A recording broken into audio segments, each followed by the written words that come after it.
What's up, everybody? This is Hagen, and I think I just mispronounced my own name. But I still don't have a name for this podcast, but this is it. And it is Sunday, January 7th, 2018. And how's your new year going? Mine's been great. I've been sick every day, literally starting on New Year's Day. But it can only go up from there, right? Oh, and by the way, anybody who is wishing that I would include video in these, I am currently in shorts and nothing else, lying back on a recliner, balancing the microphone on my chest like Homer Simpson with a beer can. So I think I'm saving you the spectacle of not having video of this at all. And I just realized by balancing this on my chest, I can hear my own heartbeat through the stand.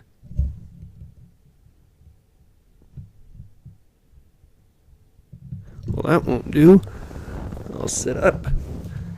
I don't want you to be able to hear my heartbeat, because then you'll know when I run out of things to say and I start making stuff up, because I'll just start going faster. So I'm in Barnum, Minnesota, in the Tornes household, and it is 18 degrees out, and I'm really excited about it. It makes me so sad that I'm actually excited about 18 degrees. For the last 2 weeks or so, it has been a consistent 10 below to I think the lowest I saw was 28 below. It's just kind of been balanced between there for the most part. I think I saw 0 over 1 degrees the other day. But yeah, it's 18 degrees today, and I'm happy about it. I saw I was supposed to get up to 24, and when I saw that, I actually made a noise like, "All right." Oh, why do I live where it's even colder than Iowa? I remember thinking it couldn't be worse. It can. And I'm sure it can be worse than this, too. It's been rough for a little while because of the weather. I almost said because of the heat, but more the lack of. I've had to borrow some of my parents' vehicles because my Expedition, so it has four-wheel drive. The four-wheel drive on it actually works. And I remember moving up here that's all you need. Which you do need, at least all-wheel drive up here, because we get a lot of snow. But the Expedition, the four-wheel drive works, but that's about all that works. I'm already laughing about thinking when I'm going to look back on the Expedition and driving it in December up here, up to Duluth, because it does not have heat. It used to kind of in Iowa, but now up here it's just given up, and I have not bothered to fix it yet. The heat, you can drive for a half hour and you turn on the heat, and it just blows slightly less cold air out of the vents, but it's blowing the air at you, so it's actually colder than just having it off. And to add on to that, the exhaust system on the Expedition doesn't exist. It used to,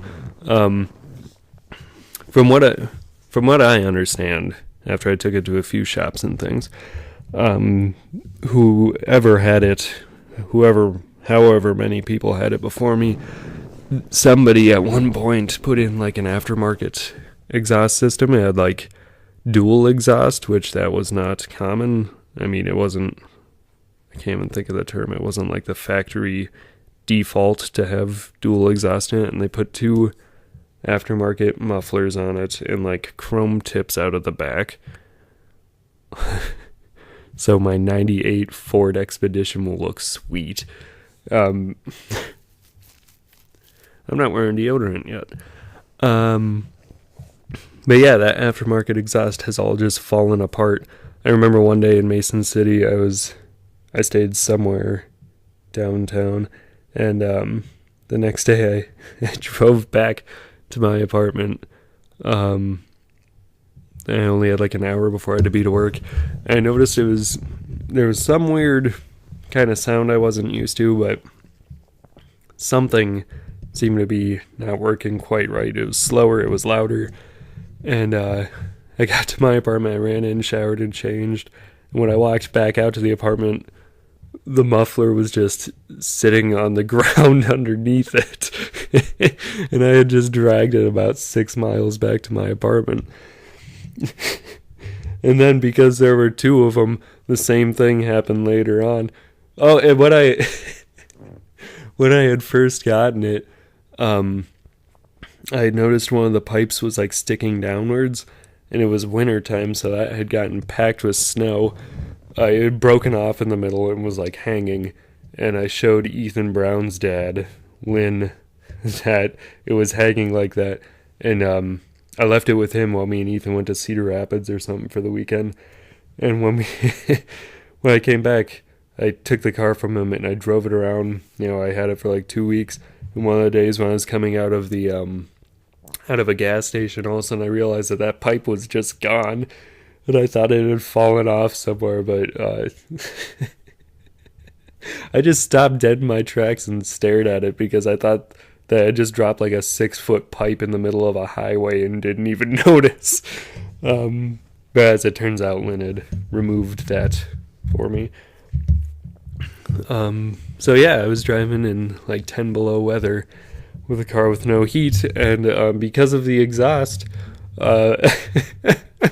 anytime I came to a full stop, I would have to roll the windows down because the cab fills up with exhaust if I don't have the window down. Oh, I almost hope nobody listens to this one. And I don't really have to worry much about that. It's just funny thinking about, because it's not going to be like this forever. I'm kind of in denial, but it has to go up from here, right? Yeah, I think I'll look back on all of this and laugh. If I forget anything, I'll have a recording of it. So there you go. It's been so cold, and I am kind of excited, about getting warmer. It's supposed to be warm. It's supposed to be in the 20s all week, which is good, because I'd like to go skiing. I bought a season pass to a ski resort only 20 miles down the road, because they were having some sale on them. It was like $250 off, so I figured if there was ever a time to learn how to ski, it was now. But it's been too cold to even go, and today's Sunday, so I don't want to go today because there will be people there. So I used to ski. Well, I have been skiing when I was like 14. I was actually okay at it. Like I could go like pretty much anywhere on the ski resort, but like not, the Black Diamonds or whatever. I went like 3 times, I remember, and it was fine. And then my brother Dane took me to one where we drove actually like 4 hours to get there. And I was so bad. I kept getting hurt and falling down. I remember like Dane telling my mom later that he was like actually scared for me because he'd like try to hold me in place while on a snowboard. And then we'd like just make a slight turn and I would take off down the hill and I didn't know how to stop. So 10 years later, I figure I'll give it a shot, but only by myself. So I had bought the season pass, and my friend Vince came to visit, and we had talked about going skiing, and I hadn't been yet, and yet this year anyway, and we decided not to go. And after I went by myself for the first time, I was really glad that we did not, because I am absolutely rancid at skiing. And I kind of expected to be, but like, it's on a whole nother level than I really thought would, that I thought it would be. Let's see how to... So I got there, it took a while to fill out paperwork, and because I'm not only, filling out paperwork saying, like, I don't care if I die, I'm also filling out paperwork for season rental and, making payments on that and everything. So it took me a while to get out there, and I asked the girl at the rental counter, like I said, listen, I haven't been skiing for like 10 years. I don't really know what I'm doing. Where's like the beginner hill? And she kind of pointed it out, and she said this first one here kind of loops around, and then there's a small one over here, and the beginner ones, they have, I think it's called a rope lift, where it's not where you sit on the lift and you have to get off of it at the top. It's like, it's just a rope that goes around like a pulley system, and you grab onto it and it pulls you up the hill. And I go outside, stumble around with my skis, and I see the rope lift, and it takes you up a mountain. And I just thought, like, that's the beginner hill, because I think it winds around to the side, but like right next to the rope lift is like a bunch of jumps and things I don't ever want to go on, no matter how confident I am. And I just thought, I'm gonna die. And so I just stood at the bottom and watched people for a little while. And luckily, it was like the first day that was like just starting to get cold, and it was after dark, so, and like on a Wednesday, I think, so not many people were showing up. But I just sort of watched people, and then I saw like a slight hill to my right that went down to the to a ski lift that like takes you up on top of the mountain. And I just remember looking at that, like, maybe I'll just start on that, and like I'll walk back up it a few times to kind of get my bearings. And then I realized that was the beginner hill. It's such a small hill that I didn't realize it was a hill. And so I'm like, okay, perfect. It's like Weenie Hut Juniors, Super Weenie Hut Juniors. The regular hill is the Weenie Hut Junior, and I stayed on the Super Weenie Hut Junior for the entire night. The rope lift, it just looks sad and like broken down. It moves so slowly. And so I went down the hill, and I get up next to the rope lift, and the rope is dragged through the snow. So I have to like reach down past the skis to be able to get a hold of it. And I thought, why don't they have it at like hip height? And then I realized, oh, that's because this is for like 4-year-olds, and I'm 20 years past the mark. So I was using that rope lift and just going down this small hill, which, by the way, was aptly named the Pancake Hill. And I'm on it. I'm the only person on it, and there's like these 4-year-olds learning how to snowboard. Like, I heard one kid say, like, one parent talking to a kid, like, okay, yeah, I know this is your first time doing this, so don't be scared. And the kid, like, hopped up like Shaun White and just zoomed down the hill. It's like, that's his first time trying this. The kid's a natural, and I'm over here like Barney Fife trying to figure it out. And the poor guy, there's actually a person that has to run the rope lift in case like someone gets tangled up. He can stop it. He can push the big red button on the desk and make it come to a stop. And that poor guy had to just sit there and watch me for like 2 hours on the small... I mean, in all fairness, it was probably hilarious. There was one time going up the lift that like... I took... Let's see. The few times I did go skiing when I was like 14, it was with the church youth league when I was, early teens, and they must have paid for it, but we had like a group lesson at the beginning for people who had never skied before. And I was actually kind of surprised how much of it I remembered 10 years later when I don't ever do this. But one of the things I knew was like, you don't want to get the tips of the skis to cross because that will certainly make you fall. And so I was concentrating on that. Also, South Park taught me when going down the hill, if you want to go slower, you make the skis look like a pizza. But if you want to go fast, you make them look like French fries. So I knew how to kind of go slow down the hill, but I still don't know how to come to a complete stop. But over time, I actually started to figure out how to like carve and,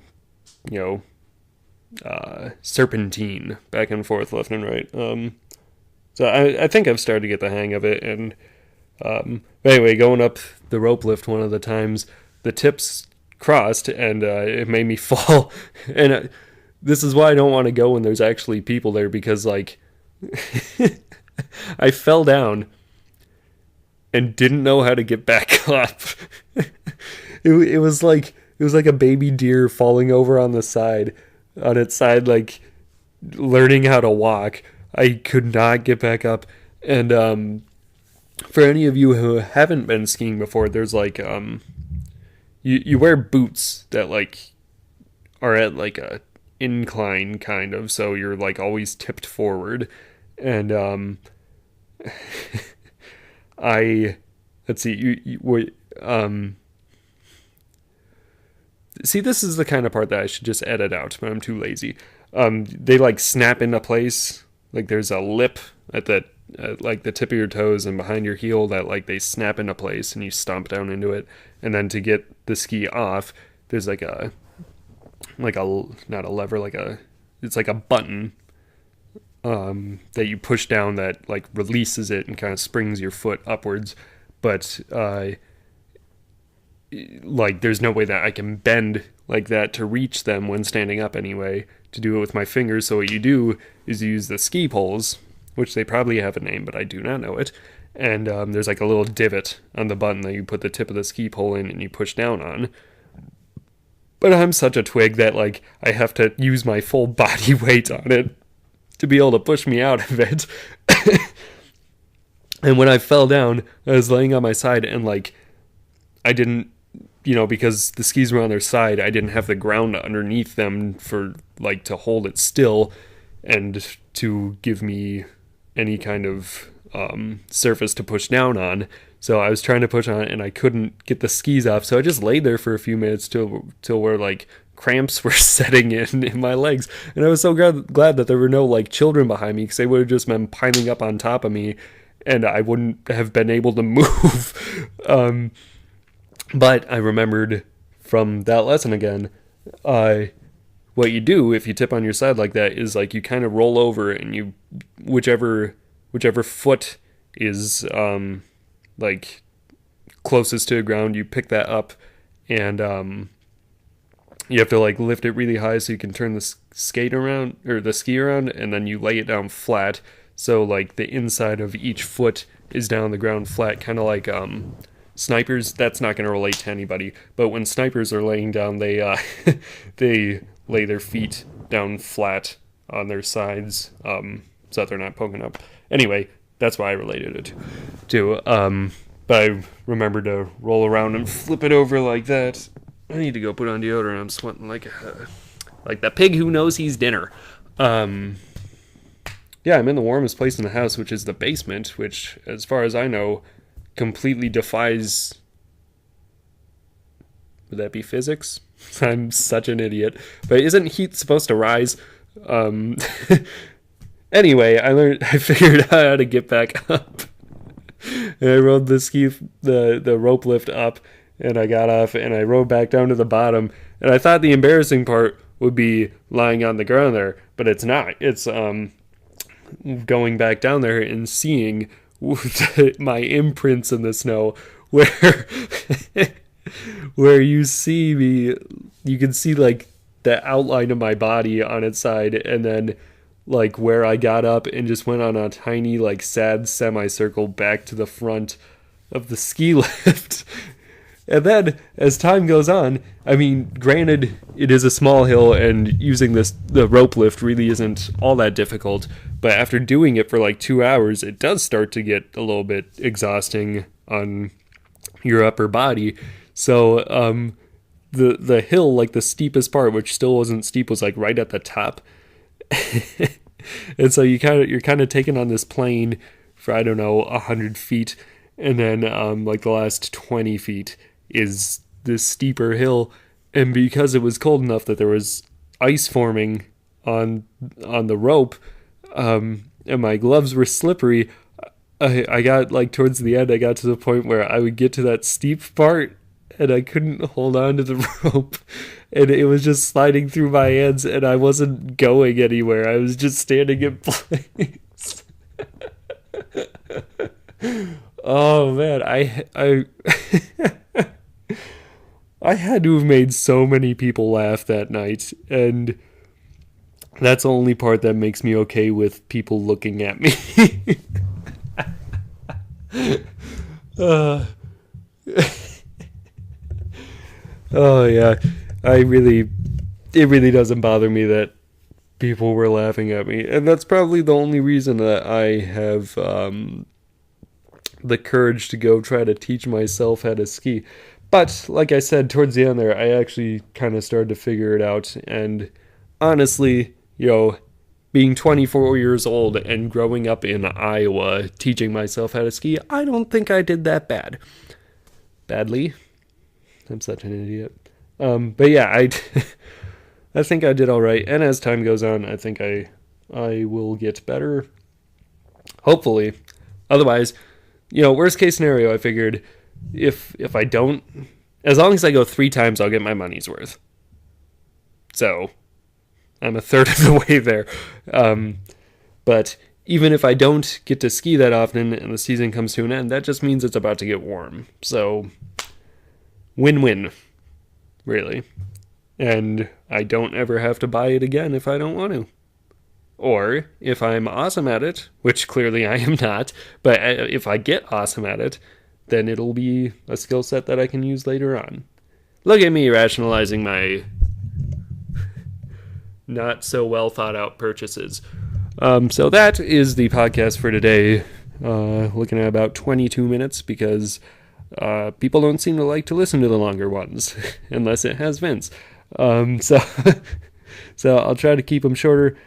I've been thinking about doing like 3-minute videos, but the problem with that is I have to think of something that's actually good, to pack into 3 minutes. Of course, I just talked 23 minutes about nothing good at all, so, and by this point I'm just talking, so feel free to turn it off. I still need to come up with a name, so if people actually don't help me, I'll just figure it out on my own.